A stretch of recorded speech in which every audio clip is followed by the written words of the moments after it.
সঙ্গে গ্রাফিতি অঙ্কন পারসানা ইভানার। কি আঁকলেন অভিনেত্রী? ভিউয়ার্স, বিস্তারিত জানতে হলে পুরো ভিডিওটিকে না টেনে শেষ পর্যন্ত দেখতে থাকুন।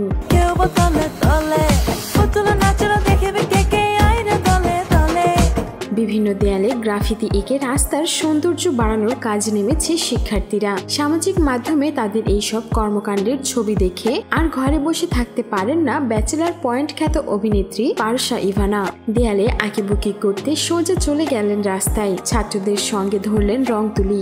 রাজধানীর রাস্তায় এখন দেখা মেলে বিভিন্ন বুলির রং, রেঙ্গুনের দেওয়াল। এইসব গ্রাফিতি অঙ্কন অনেক আগে থেকেই শুরু করে ছাত্ররা। কয়েকদিন আগেই সামাজিক যোগাযোগ মাধ্যমে পারসা ইভানা এই গ্রাফিতি অঙ্কনের কাজে ছাত্রদের সঙ্গে সামিল হওয়ার আগ্রহ প্রকাশ করেন।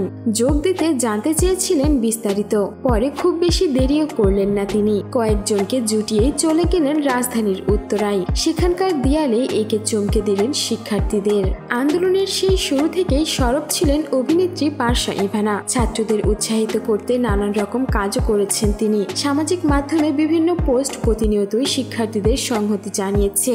এবার ছাত্রদের নিয়ে একসাথে হলেন এই পারসা। দেয়াল রঙিন করলেন, গ্রাফিতি এঁকে দেখিয়ে দিলেন এক নতুন বাংলাদেশকে। জানা গেছে নতুন রঙে উত্তরা নামে একটি সংগঠনের সঙ্গেই এই কাজে অংশ নিয়েছিলেন তিনি। তবে তিনি যে এত ভালো অঙ্কন করেন এটা হয়তো এর আগে আমরা কখনোই জানতে পারতাম না, যদি না তিনি এই গ্রাফিতি অঙ্কনে আসতেন। অভিনয়ের পাশাপাশি অঙ্কনটাও বেশ ভালোভাবেই করেছেন অভিনেত্রী। সো ভিউয়ার্স, এই ছিল আমাদের আজকের ভিডিওটি কেমন লাগলো? আর পারসা ইভানা যে এইভাবে দেয়ালগুলোকে রঙিন করে সাজিয়ে তুললেন ছাত্রছাত্রীদের সাথে, সেই বিষয়ে আপনার কোনো মন্তব্য থাকলে জানাতে পারেন আমাদের কমেন্ট বক্সে। আর বিনোদন জগতের এমনই লেটেস্ট আপডেট পেতে আমাদের চ্যানেলটিকে সাবস্ক্রাইব করে আমাদের সঙ্গেই থাকুন। ধন্যবাদ।